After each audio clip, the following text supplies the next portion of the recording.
where we failed, right? What has gone wrong in the past? And what we know is that the teacher evaluation systems have not always accurately measured teacher quality. I am Tacy Killingsworth, the director of the Daniels Fund Ethics Initiative at UCCS, as well as a professor of marketing and international business in the College of Business. We want to encourage dialogue. This is not a presentation, right? And this is an educator from the College of Education. So if she kills us with PowerPoint today, then we'll put that in your review. Wow, take that PowerPoint out now. So, but the purpose of these faculty staff roundtables, and we do invite staff because we understand that a lot of what we do really depends on support from everyone, is to discuss some of the ideas that the ethics fellows of this year have and talk about their projects. So we're going to have Tacy Killingsworth, who is a 2018-2019 Ethics Fellow from the Daniels Fund Ethics Initiative, talk about her project. First of all, I just want to thank you all for coming, I think. Tracy set me up for, like, maybe I shouldn't be using a PowerPoint since I'm at the college, but I'm going to anyway. But I will make you talk during this. I don't want this to be lecture style. So just a little bit about me so you understand why I chose this topic.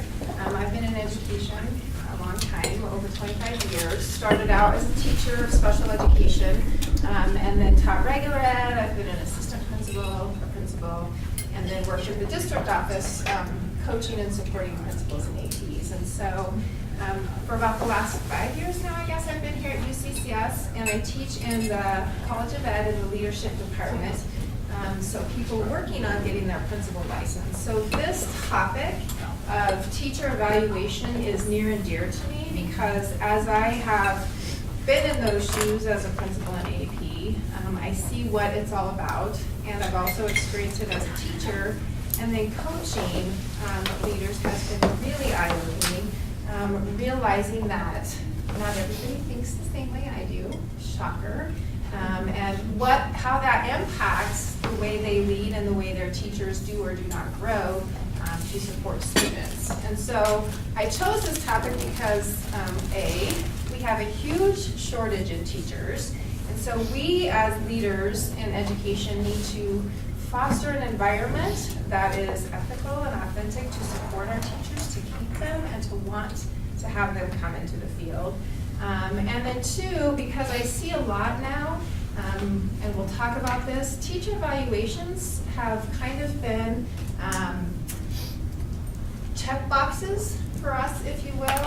I have to do this, it's a requirement, but I haven't really been intentional about how can I use this to really grow my teachers and help them become better so that all of our students benefit from that. So my perspective when I present today is going to be more from the P12 world, but because we have so much diversity here in the room, when I ask you to talk about questions or ideas, I really want you to think about it from your perspective. So maybe it's as an instructor here at UCCS or a professor or a student, what you've experienced, whether in your own high school or here, just those whole ideas so we can bring some information into the room that maybe we didn't consider as we move through this. So that's just a little bit about why I chose this topic.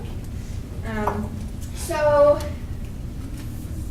I want you to think about this question. Does our current teacher evaluation system, whether it's in P12 or here at the university perhaps, does it facilitate teacher growth through authentic observations and feedback? Why or why not? So I want you to talk to somebody sitting next to you. Just share your thinking and experience around this, and then we'll share it out. Does our system promote growth? Why or why not? Okay, so College of Business people. What are you? It's my first year teaching. So I just finished the first semester. Yeah. So I have no idea. Well, you've got some. You've been here how long? 18. I've got 10. 5. All of teaching? Yeah. And the evaluation system has changed a lot. Yeah. Yeah. It's the FCQ. Yes, okay. And how they use them in the change that. I don't know how much it's but we need an hourly merit increase. And pay raise is based on the government. So it's not completely, but. This is easy. I don't know if you've seen the, He teaches the national class for the class, and I teach the class and those teachers are different. And the person was great, so when we got ideas, it was like, whoa, what is this? And we got some that get sixes all the time. But then they those I would say are about 20. evaluation day. 5 hours. Yes. So it may have like you have to like just look at it. You have to like look at it and then like this is a lot of work.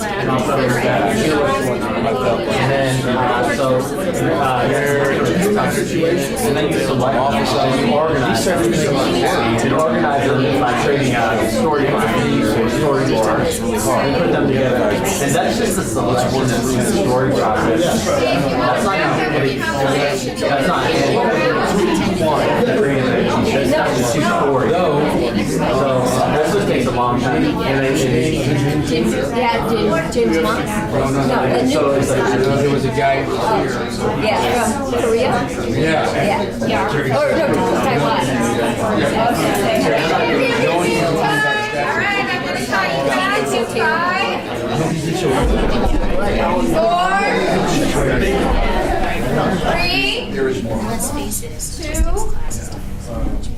1. All right, who would like to share out some of your discussion? Does our teacher evaluation system really facilitate teacher growth through authentic observation and feedback? What did you talk about? Thanks, Karen. We talked about the university level, the FCQs, that because it's a summative assessment, it comes at the end of the semester, so during that course, you don't have the opportunity to actually change or improve the course for current students. So maybe you change it for the next students and they have a different set of complaints about it. Needs and wants, right? Good point. Well, at the university level, many of us both agree that they don't. They were originally introduced and proposed to do exactly that, but now they are used almost exclusively for evaluation, and they reduce things to numbers. And additionally, it seems to me there's just the additional problem of grades and FCQs at the university level. I don't always agree with that because I teach multiple classes and my FCQs are different in different sections. I think in some ways, I know we all complain about it, in some ways, it's still grabbing a certain sample and it tells you. And I know that when I've made major changes and the class has been disrupted because I've been changing things, I've seen my FCQs down because I'm less confident, maybe less prepared, maybe I'm making more mistakes, and that's the risk of changing your course. We've always complained about quant being, the death sentence as far as FCQ, because you can't get good FCQs, but we had a visiting professor, English the second language, who got some of the highest FCQs ever, still teaching the same material, the same struggles, the same hard level. But I said, well, what was it? They said, the students found the availability and the empathy and availability of the professor to work through the hard material was what helped the FCQs. So there's a piece in there, even though we don't like it, we like to do it. I say, I teach finance. That's a real hard course. Students can't stand it. They complain about it nonstop. They always put you way over too much work. But the FCQs come back fairly decent because they sense that you're helping us. Then, like the ethics in finance, where people, I was just telling Tracy, where they want to be and they want to do that, there's going to be a little bit easier to get an FCQ than like a quant class where people, for the most part, statistics is what they call it, they don't want to be there, they don't want to do the work, it's tedious, error-prone, painful, and there's this huge resistance. But we've seen professors who could do very well, and they're not showing up with candy, and they're not giving out just good grades, and they're not, patronizing the students. So something's there that's legitimate, but I know we all like to complain, but there's something in there. If you want to get something to learn, I don't think that FCQ tells me much.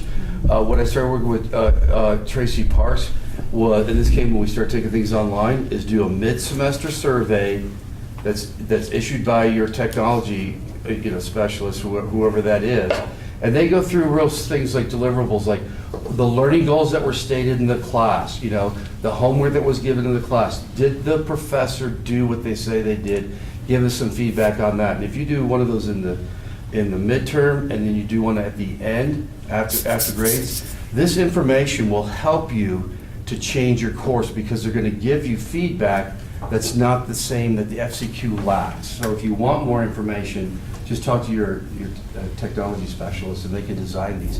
And they're standardized. It's not like they're creating anything special for your class. They're pretty standard tools that they can create, and they're anonymous. Well, what works with that too is You teach the asking them in the middle of the course how things are going gives them the opportunity to voice how they're feeling. And sometimes that's all they want. They just want you to know how they're feeling about things. And whether you change or not, I mean, we're professionals, we decide whether that feedback is actionable or not. But just listening, that works wonders. Well, in our small group, we talked about K-12, the teacher evaluation system, which this year is in its 2.0 rollout phase. And,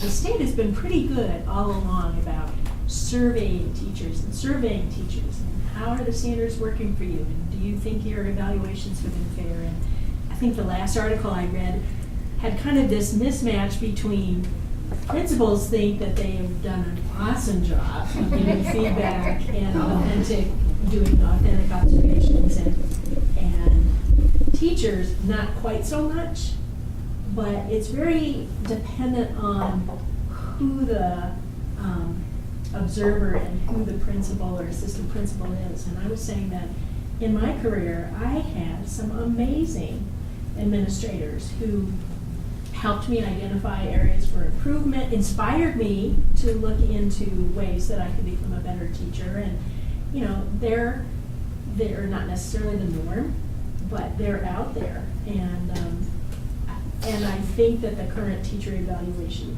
system facilitates that, because it gives us common language throughout the whole state. Everybody's operating from the same standards, theoretically. So, I think with the FCQs, it's really important to distinguish what they are good for and what their limits are. And they're often used in ways they're not designed. That doesn't mean they don't have value. And I think they're very useful for me understanding how my students perceive me and perceive my teaching. That doesn't mean my teaching isn't necessarily effective, but I may need to do some adjustments so that they can perceive me the way I want them to perceive me. I think as far as, one of the things we talked about was only relying on FCQs is not very effective. You need multiple different measures and different ways of understanding how a person's teaching. I find far more useful is having peers come in to my classroom, because they're professional teachers and they can understand what I'm trying to accomplish and let me know how effective I am at what I'm trying to accomplish, which my students rarely understand. What the pedagogical strategies I'm using, because it's not their job, right? They're not trained in that. They're gonna learn from you. They are there to learn, and they are there to get grades. And that's what they're focused on, and that's what they should focus on. But to have somebody else who can come in who doesn't have a vested interest in that particular space and is trying to achieve the same goals I am is far, far more useful. And then, looking at syllabus, the tests, the kind of feedback that I give, getting evaluation on those things is much more helpful for growth. I think one of the problems we have, particularly at this university, department to department, these things are really, really inconsistent. So philosophy department, I believe, they really standardize peer evaluations, a broader evaluation. In my department, we were much more inconsistent with that. Good point. And I think what I hear consistently, and we're gonna dive deeper into this, is sometimes what is specifically required isn't enough. So we're not required to give mid-year surveys here at the university, right? In the P12 world, they're required to do 1 formal or 2 formals, depending on if the teacher's probationary or non-probationary, right?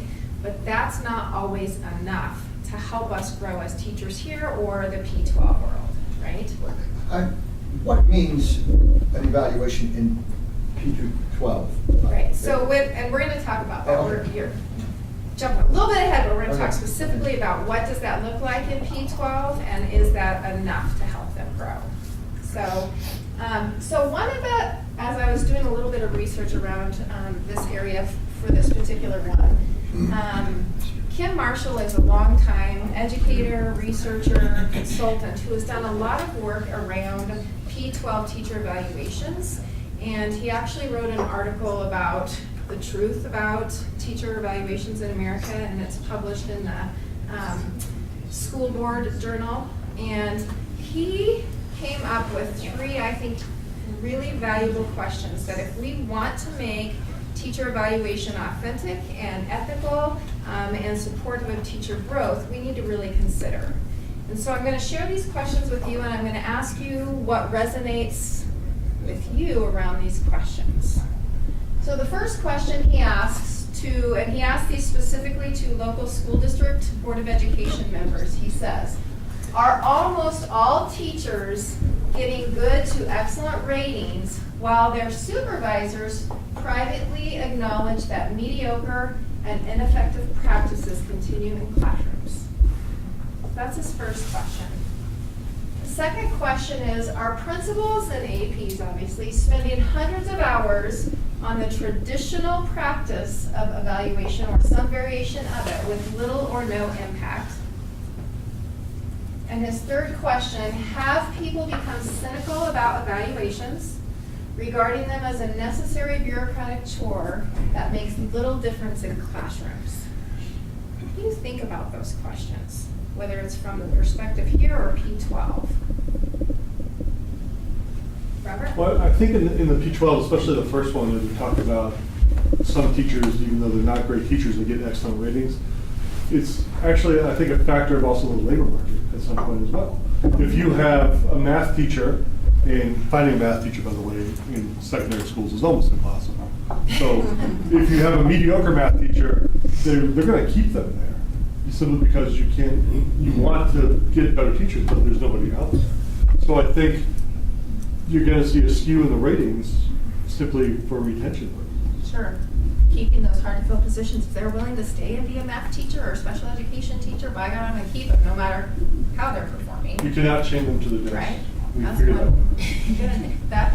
Well, and in a teacher preparation program, we know that our first year newbie, beginner, maybe teachers might be not there yet. You know, they're not going to be at good to excellent. And so we have to find a way, we have, in my program anyway, to kind of balance. We don't want to kill your GPA while you're practicing being a teacher, but we want to give you a fair evaluation on a rubric from level 1 to level 5. You're a level 3, that doesn't mean you get 60% of the points in our class, but it shows you where you fall on a continuum of teaching practices. And let's look at the items on the next level over, level 4. You know, what could you do to get there? But I think it's true that we're trying to encourage them. Teaching is extremely hard, and there's a teacher shortage, and if all we can do is criticize and demoralize, people aren't going to want to be teachers. Absolutely. There's a fine line between evaluations being associated with a grade on performance or being associated with a salary on performance versus outcomes and growth. And when we very much tie evaluation to whether or not you're going to get your very mediocre pay raise, which is not associated with cost of living, and you now have an ethical dilemma of, do I want to keep my staff from being able to afford to be here, and now as a teacher have to have 3 jobs? Or do I want to help them become a great teacher so that they're excited to be here, and this pay raise should be coming from somewhere else? And so we have some very significant dilemma in this day and age where economics does not equal what we're trying to accomplish. And that, I think, answers a lot of questions when we're all spending hundreds of hours on this very minute form of feedback that a lot of literature says is not useful and is not the right approach. We're wasting hundreds of thousands of dollars of time and energy trying to take care of something that is not as relevant as it once was. Absolutely. Which brings us, perfectly sets up for the next slide. If we want to make this better, we have to recognize where we failed, right? What has gone wrong in the past? And what we know is that the teacher evaluation systems have not always accurately measured teacher quality, right? They've not done a great job of discriminating between effective and ineffective for various reasons, right? Whether people are using it as a checkbox and just moving through so they're not really authentically evaluating folks, right? It might be user error. Maybe I as a principal don't truly understand what these practices mean, right? I'm not well equipped. So for various reasons, it's not been effective. And teacher evaluation systems have not, currently as is, not developed a highly skilled teacher workforce for all teachers, right? We haven't, going back to what Beth said, done a good job of differentiating how we support new teachers versus more veteran teachers. And so we're in a place where we need to make some changes, right? So some of the truths, and there's lots of research around that. If you've done any research with that through Bill and Melinda Gates, they have a MET project going on talking all about teacher evaluation. So here are some things we know that are true and that we need to consider if we want to make changes for the good in helping our teacher workforce grow, right? So we know that currently some students are learning more from certain teachers, and it's because these teachers have figured out the effective practices to use that impact student achievement, right? We also know that every school has a range of teachers. So even your highest performing schools where you see all the CMAS or PARCC scores coming out really high, they have a range of teachers from partially effective or level 1, if you will now, all the way up. Which means the work has to be done in every building, not just in those higher needs areas or those schools that aren't showing high achievement and growth, right? And we also know that students who come to our schools with any sort of challenge have more urgency to have effective teachers in front of them, which to me, when I think about our student population, I always have the motto as a principal, if I would not put my own child in that classroom, then that teacher's not where they need to be, and I need to support that teacher for growth, right? I want to be able to comfortably say, I will put my child in any of my teacher's classrooms, right? But especially kids who come, who are English language learners, children with IEPs, 504s, any sort of need, they especially need, right? Those high effective teachers, right? And the traditional evaluation process as is has made it very difficult for principals to change those mediocre and ineffective practices. So that last bullet, why do you think that is? Why do you think this evaluation system has made it hard to change the practices if we know what those good practices should be? What are challenges or barriers? They're standardized. Pardon me? They're standardized. Right. Absolutely, that's one. Well, they're tied so closely to compensation, like we talked about. Right, but how we use them, right? And I don't know about you, but every time I talk to a principal or assistant principal, I never have time to be in classrooms, Tacy. There's so much on my plate as a building leader that I don't have the time. So even if our tool is effective in terms of how it could be used, we are always fighting that challenge of time in any profession, right? But especially in the principalship, they have to deal with parents, they have to deal with student discipline, they have to manage budgets, all of these other things. And for whatever reason, this piece sometimes gets put on the back side, the back burner for principals and APs, because they haven't figured out how to prioritize this as the number one priority. I also think that within the system for evaluating teachers, that it was almost an you've arrived system. And there really wasn't a growth mindset within it, that you were either there or you weren't. And in order to keep peace within a building and to satisfy the egos or whatever of people who everyone got a trophy, that mindset of I'm good and I don't need to grow, it's really difficult if you don't couch it in terms of we are all learning, we're all growing, we're all becoming better. That growth mindset, which is really hard under some traditional evaluation systems. Absolutely. And we as teachers, I know I am, like, this is who I am, this is what I do. And so when people give me critical feedback, that can be really hard, right? Like, oh, I didn't do that well, right? But if you look at Stephen Covey's book Trust or the Bridgewater Principles, if the dynamic of criticism is embraced with support, we accept that completely different when I know you have my best interest. But that's not the way it feels. It always feels punitive. And if you can get out of that, which is a very hard thing to do, to make the shift, but when you look at the research that says this constructive criticism is really helpful, and we'll take it better if I really believe you have my best interest.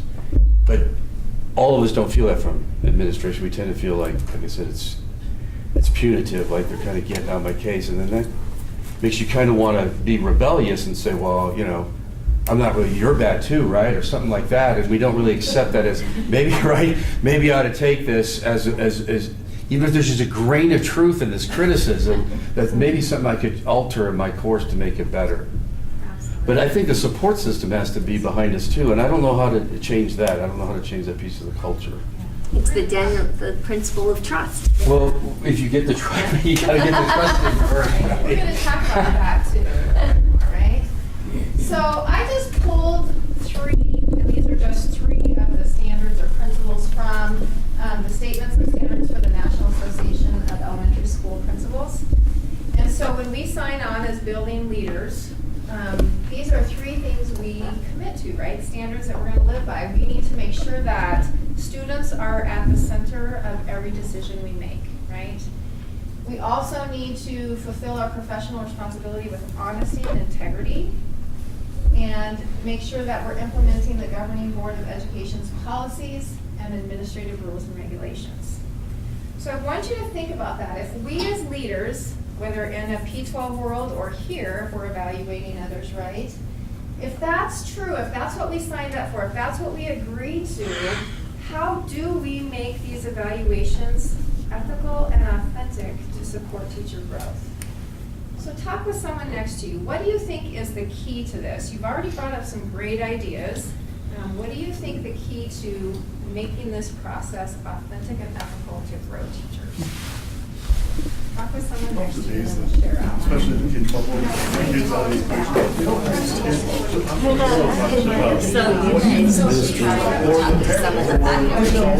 Turn around and talk to this group. They really have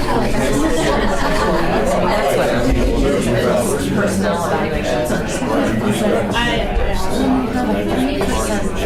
Right. I'm already probably in there. Evaluation emotions. Oh, really?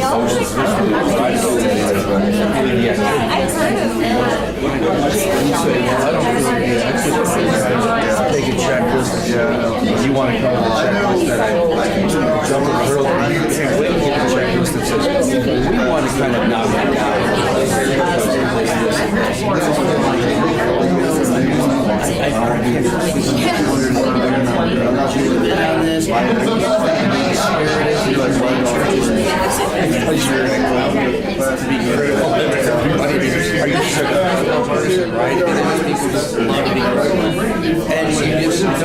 and you don't buy into it, right? You don't emotionally buy into it. Put up with it. But then I've also had experiences where I felt like I went in and sort of said, hey, the way that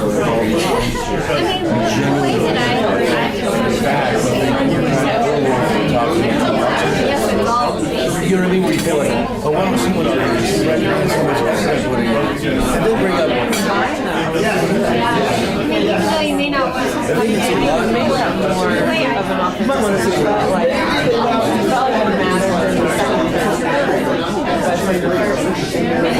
but for the first, I genuinely believe the person's management style. Yeah, I felt like I don't feel like right? You kind of pick that up, and after you work with someone for a while, you're like, I don't really think they're really having. So you just naturally. We have like a general. We went through this student club. He trust. He came on campus. Oh, this is fantastic, right? Because they said right now we trust. And that individual, this person's genuinely real and trusted. And in fact, I ran into them. I said, because they were there. We don't normally share this. You're the first person who came to my mind. They were overwhelmed. They were like, oh my gosh. In front of it, didn't that person like hear that? You know they're being, that's a risk of being vulnerable to be genuine. The person I don't trust. The other person was that person. I'm not going to share that with them. They retired. Are you back in 2? You came up with one most So just shout out a couple of ideas. If we signed up for those to live by those standards as leaders, how does that translate into making our teacher evaluation ethical and authentic? Here's some ideas. Well, we talked about the importance of mentorship. Mentorship, right? That's support. Going back to the point before, that's support, right? You don't just do it as a class, but support them. What else? Part of the mentorship, I think, when we were talking about is observing others' classrooms so that teachers who are maybe not as effective as they might like can become self-aware in a certain sense and be like, oh, I see how this classroom is functioning in a different way, and then also having people visit your classroom. Right. Seeing it in action somewhere else and getting feedback, right, from your own practices. And we talked about the value of 360-degree feedback. You know, when it's limited to just an evaluator who sits in the back of your classroom twice a year, that you may not place as much value as a teacher in that as if there was a survey given to all the teachers, in all the classrooms in the school, but the principal didn't get to see it. Just in my classroom, and I find out that 50% of my students say I'm not comfortable going to Mrs. Cutter for help. We know that Ponder that. across the board are blunt. They'll tell you what they think. I mean, I've never had the issue where students are shy at saying, this isn't really working for me. I think it's engaging in that discussion, but sometimes it feels like there are barriers to actually having those authentic discussions. So what I hear you say, teacher growth isn't necessarily the responsibility of just the evaluator, Exactly. right? We have instructional coaches, we have peer instructors or peer professors here who can come and support us in that, right? So there's lots of value in, first of all, building the trust and the culture of we're here to grow, but then realizing it's not just all on the shoulders of one person to promote that growth, right? It's a system. So we kind of have a unique system then at the academy where, so I've had the fortune of sitting in on all my faculty's classes this semester in auditing, and so I've given them feedback as they've requested it based on my one time being in the class. But then we also have course directors that are auditing periodically, as well as for our military faculty, we have their supervisors who are not necessarily the same person. So we have multiple different folks that can be in a person's classroom giving them different feedback. And then we also encourage them, as was mentioned before, to go to other people's classes and say, hey, this person's been doing this for a really long time, and they can make, if you can make accounting fun, right, then they're obviously doing something right. So, go see how Steve Green does it and learn from him, right? So, so that seems to be a helpful, productive model. Oh, you go ahead. Oh, he made a great point on accounting. Accounting is always kind of a pain point for evaluations. We have people who teach accounting here. Really difficult to squeak good evaluations out of accounting. I mean, it's just difficult. A lot of people don't love it. So we have really good faculty. We do, but one of the things to think about might be like putting in factoring in like departmental averages or something like that to just keep it like relative a little bit on, how we're evaluating these people, because it's not fair to evaluate an accounting professor maybe on the same level perhaps as it is a more fun class. Ask our statistics professor. That's probably the most punished discipline in the school. For those here at UCCS, we have a faculty resource center, and it's phenomenal over there. When I first was doing online, there was an invitation to come over there to do QM. And I thought, my expertise is not in education, it's in finance. So why not go over and listen to the people who have degrees and do research on how people learn? And I think to be a good teacher, you have to say, I'm going to sign up for these even though I don't get credit, even though I don't get compensation for it, even though it doesn't go in the evaluation. It'll ultimately give you a different perspective. And the Faculty Resource Center over there, my experience has been wonderful. I don't feel anything's threatening over there. I feel like I can be open and honest. I came in and I said, I don't know what's wrong with these students, why they're complaining on this. Because I'm coming from a finance perspective, was like, get your act together, right? I mean, that's just the nature of the discipline, not to have a whole lot of empathy. And one of the things they said, well, let's just look at your welcome letter. And he said, I just don't get the sense I'm really being welcomed to class. And I said, how is that, right? Because I'm blind to it. And they're like, well, comments like, absolutely no, if you don't do this, there's that. It just comes across as very threatening. And it's a blind spot for me. It's like, I just think, well, yeah, you should, but there's a way to have someone else look at something that you can trust and say, all right, you know what I'm going to do? I'm going to change this. But if it messes up, I'm coming back to let you know, right? But I'm going to change this. And I found very powerful tools over there, and the little 45-minute, 1-hour sessions, if you can carve it out of your day, to sit down and they'll say, okay, we're going to just touch on this topic, how students are in your classroom that are like this, or they're seeing this. And you can walk away with little pieces and say, I don't think that way, but once I listen to someone who explains it, it's very powerful. I'm going to try to think that way, because we don't know, we can't master all disciplines, right? Particularly if you're in a technical like quant and accounting and finance, to just say, I've got this educational background. Even though you're in education, you haven't been trained the psychology of how people learn, and, all of that. There's a lot to it. That's a great point. I'd like to piggyback, and I love what you said. What's wrong with these students? Well, they're wired.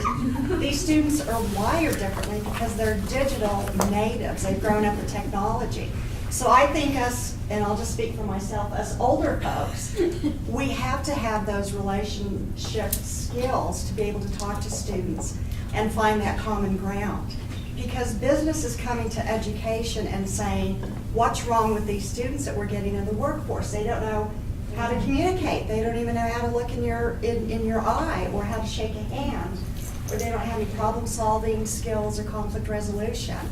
So I think it's our obligation to have those good relationship skills, and some of us may be better than others, but these students are different. They're wired very different than how we were taught. And that's another good point, because I just came out of the teaching ethics workshop in Santa Fe, and they had for the first time a student panel.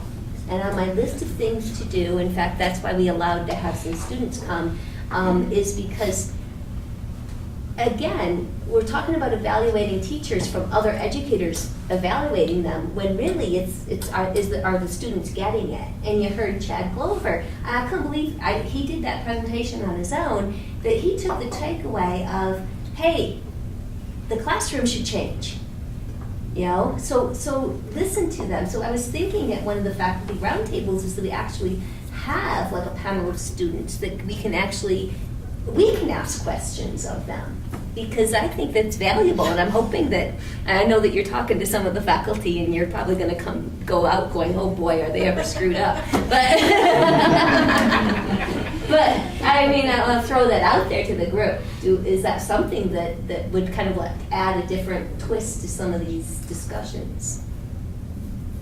I personally love the student perspective. I mean, it leads to my next slide of talking about, is our teacher evaluation system really, is the purpose for teacher learning or teacher competency, right? Like the pay, if you will, or whatever. But I always told my teachers, and I tell my students, because I taught a freshman class for the first time this year, I'm a little nervous. I was like, oh my God, you're like, we even had 17-year-olds in there. I'm like, you're not even old enough to be college yet, right? But I told my teachers, right, yes, my job is to evaluate you, but this is a two-way process. You also have to advocate for yourself and what you need, and I tell my students that too, right?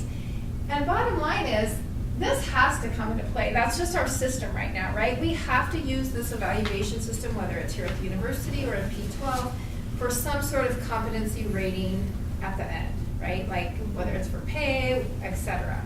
But this is where our focus should be, so that when we get to here, we have more people at that effective level, right? So it's how we view it, and it's how those that we supervise or teach view it too, right? I was telling them, I had no idea. I taught here for a year and had no clue what FCQs were. And then when I met with Sylvia, she's like, Tacy, your FCQ rate is really low completion rate. I'm like, sitting there thinking, okay, I don't want to sound dumb, but what is an FCQ? I have no idea, right? She's like, Tacy, all of your students have to fill out FCQs every class. I'm like, well, they don't do it because I don't tell them to. I had no idea. And so, bottom line is, at that point, she also didn't tell me, Tacy, this is how we decide whether you get a pay increase or not. I'm like, this is all good information 2 years ago, perhaps. However, so now that I actually tell my students to fill them out, they do fill them out. But for the purpose, it's not for me to get more pay, because that would be nice, but it's for me to grow and get better, right? I want input so that the next group of students I can impact in a positive way too. But we have to get to your point in the back, how do we make that shift, right? How do we get out of this shift that it's not about the students not liking how I teach or the feedback I give them, right? It's about what can we take from it and learn and get better. Yeah. Many times though, what happens is teachers get that feedback. That feedback in campus here comes back in a letter that says you either got a pay raise or not. Right. Whether it's $700 or $750. Or $75. You get that much? I really don't know. I think it works out. What department are you in? It really works out to like $50 more, maybe, if you're on the high end of the scale a month, and you're kind of like, great, I can eat one more dinner out. But there's nothing else that comes from that other than what I myself set myself up to learn from the feedback from the students or my peers or whatever. Nobody else circles back with me as an instructor beyond that one point, say, what's your growth plan? What's your change plan? And I can pick from this year to next year what I choose to talk about in my self-evaluation, and I could probably look back even myself and see that there's no continuance of because I just randomly every January pick what I'm going to talk about for my merit report or whatever, but there's no There's no follow-through. There is no follow-through with that. We have new faculty coming in. There's nothing set up to help them to take that. We have adjunct faculty, we have instructors who are not from a pedagogical background, and we don't mentor them continually. We mentor them on a spot in a cross-sectional analysis, and we come back to the next cross-section, but we don't ever tie it to what happens before. And I had somebody tell me this fall, they're like, oh my gosh, I haven't seen anybody so invested in curricular design. This is so refreshing. And I'm thinking, how is that not part of what we do? Should we be doing this every day, all day? And so there's a big disconnect in how they're being used versus, as Tom said, what they were really truly intended for. And we don't put that follow-up in there. And principals are too busy for that. Faculty are too busy for that.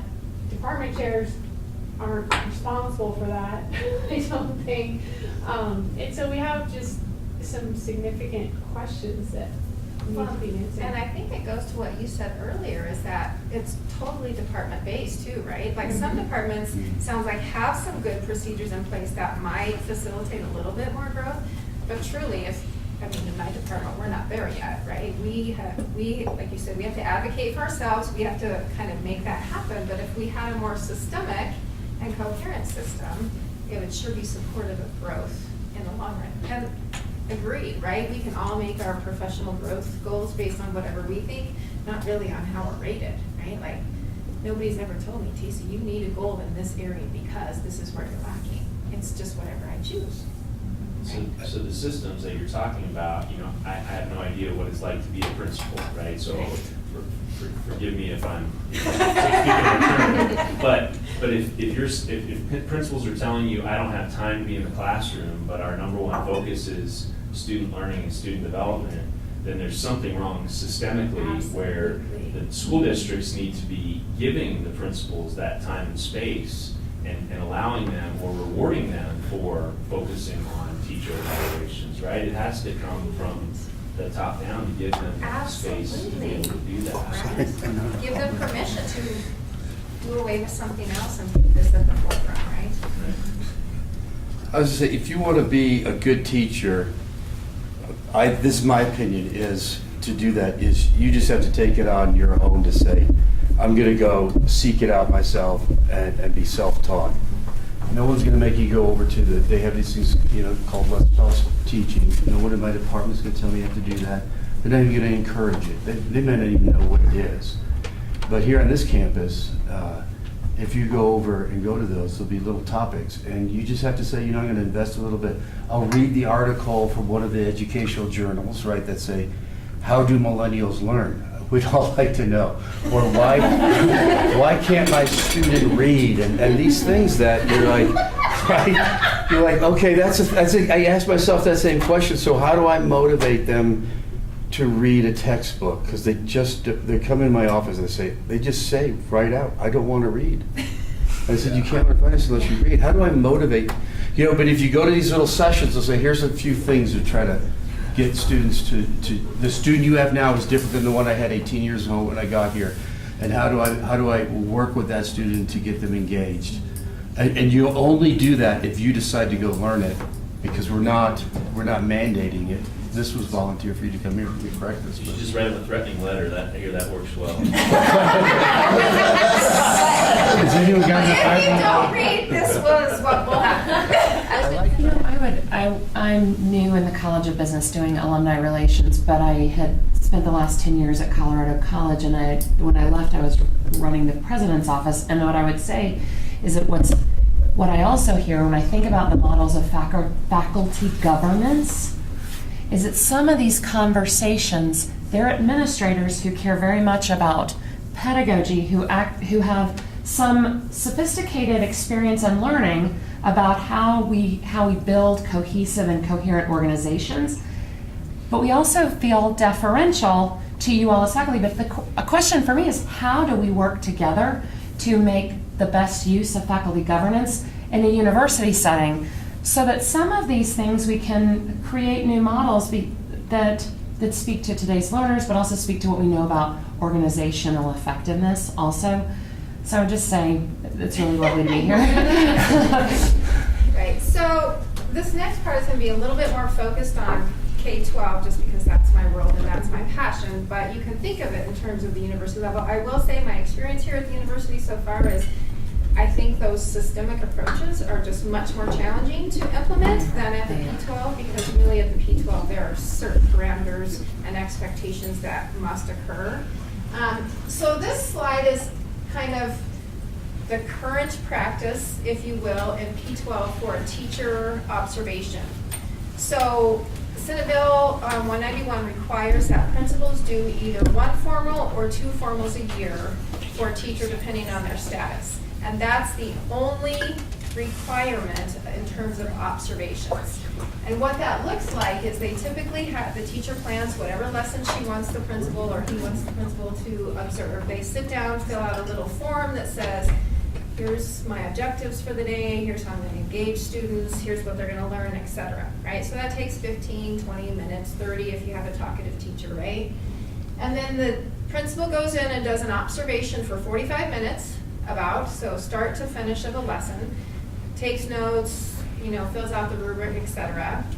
And then they have a post-conference where the teacher also probably fills out some sort of form that says, this is how I think it went, my students did learn the objective or they did not, and this is the data that supports that, etc. Right?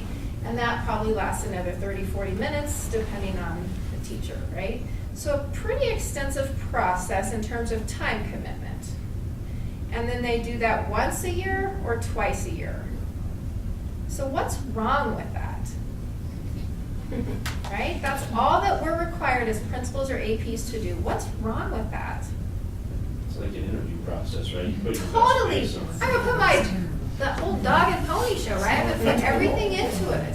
And there's some merit into that to see if your teachers can plan well and execute well, but that's not real life day to day in an elementary classroom or a secondary classroom, right?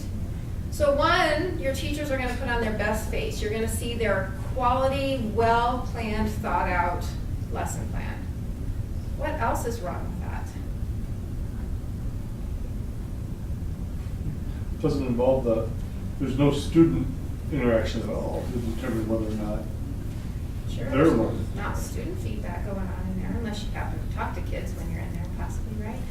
Just think about if I'm in an elementary school I had 500 kids, and so I evaluated about 22, 25 teachers, how much time I'm spending doing that, right? And I'm telling them how they did on one lesson twice a year maybe.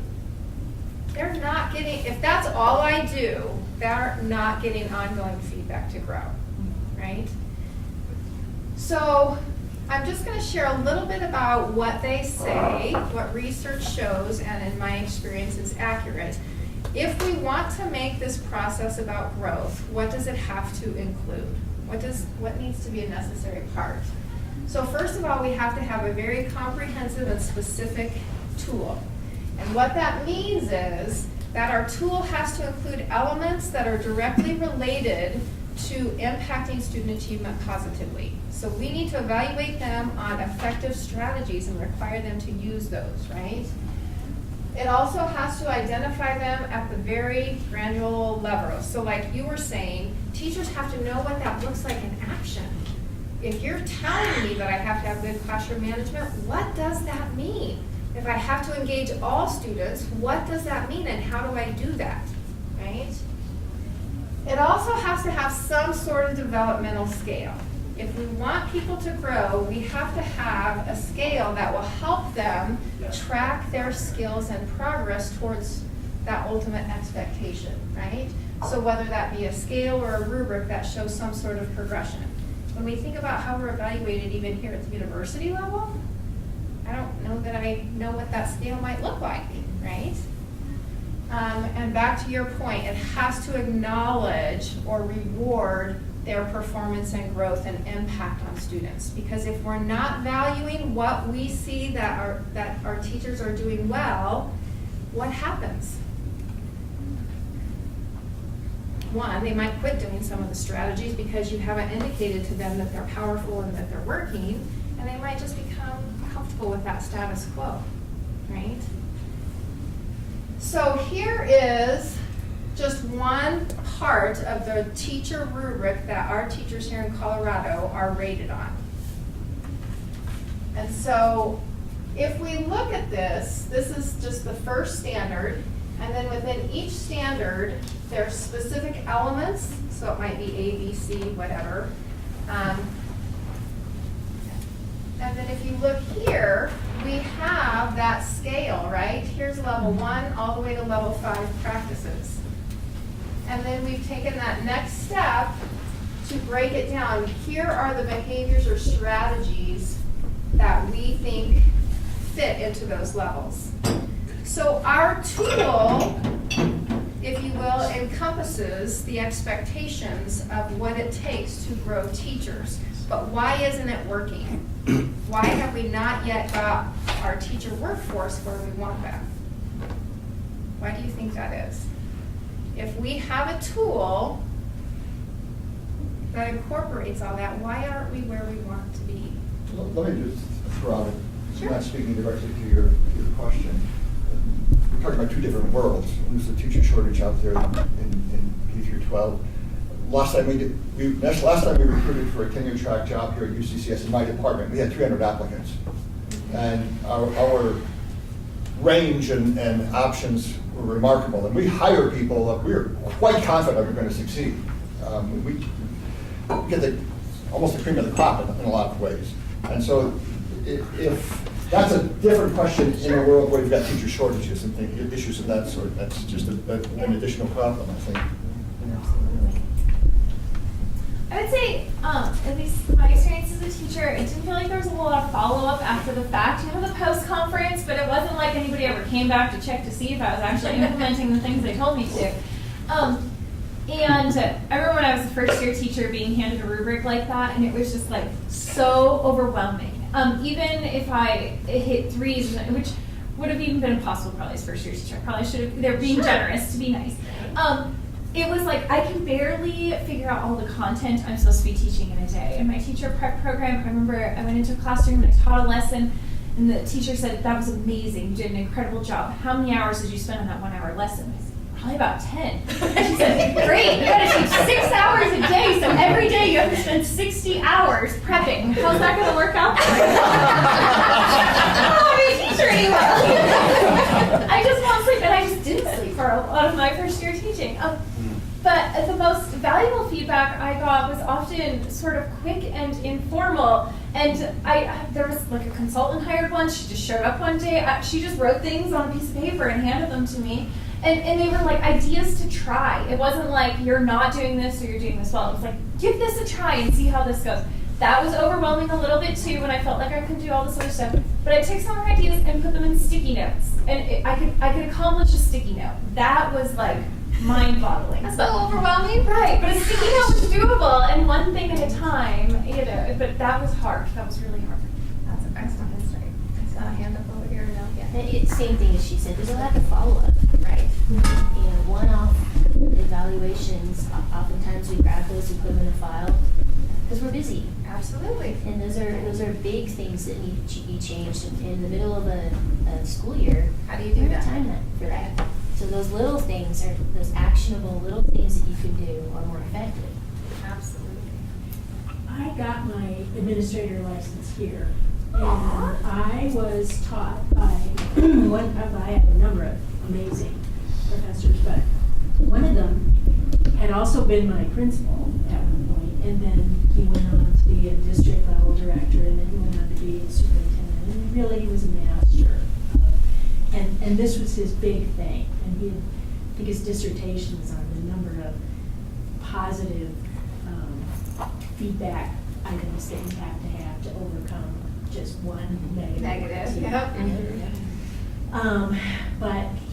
And he taught me that clinical supervision model of pre-conference, observation, post-conference. So that was embedded, but in his practice, when he was my principal, he also was the one who picked up, now it's electronic, so I don't know what you would do instead, but he was the one who picked up the attendance cards out of every classroom every day.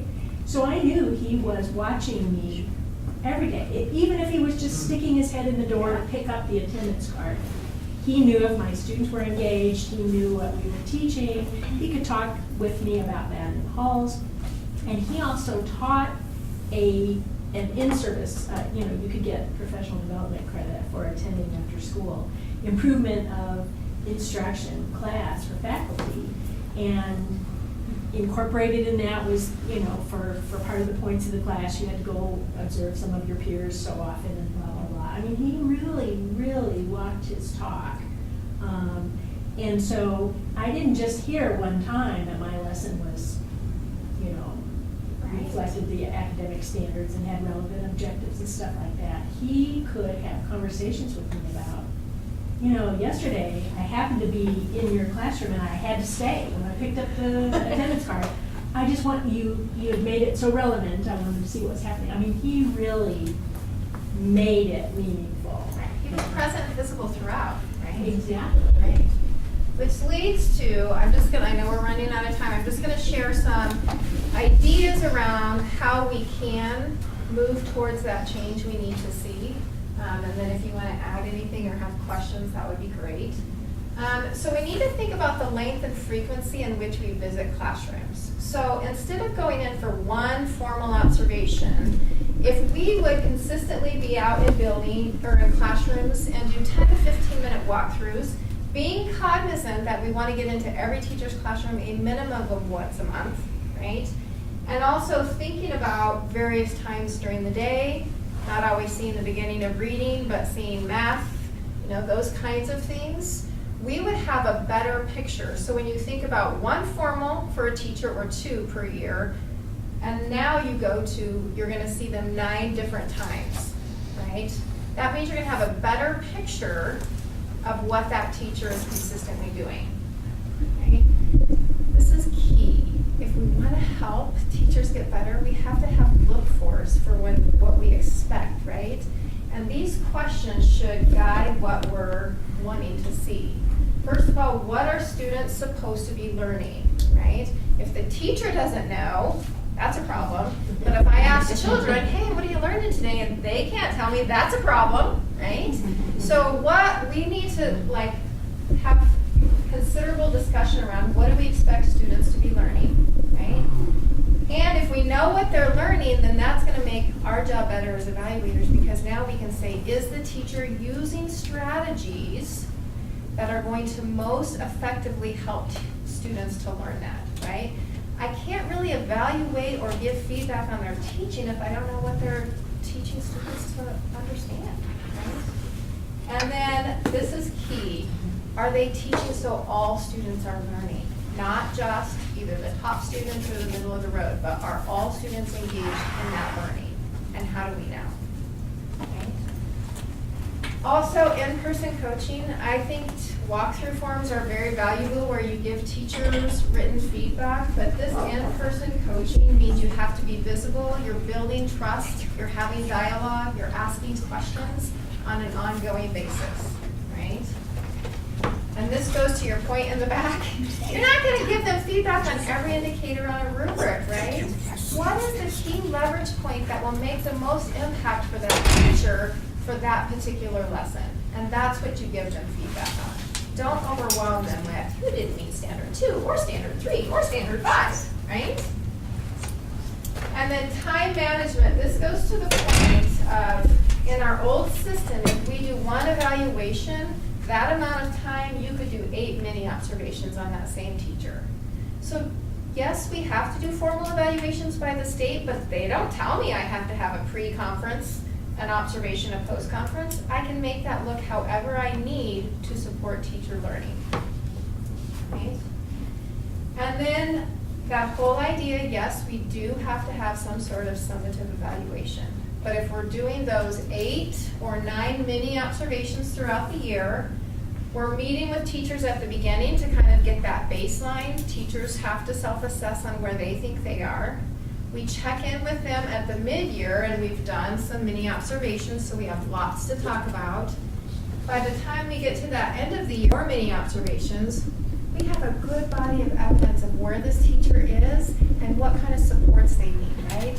What kind of PD do I need to provide? What kind of coaching, whether it's from myself or an instructional coach, etc. we just have better information to help them grow, right? And this is probably the one that is the most challenging, but are our principals and assistant principals skilled to do this work well? Do they understand the rubric, right? Do they understand those expectations? And do they understand how to give feedback in a way that people will welcome it to grow? And so that part obviously rests on the shoulders of the district people, making sure that they are hiring and or training their APs and principals to have those skills. And the other piece, when we think about that skill set, even if you have a newer principal or AP, if they're doing many observations throughout the year, they're being able to practice that and get better and better at their craft, which will then impact teachers and eventually students, right?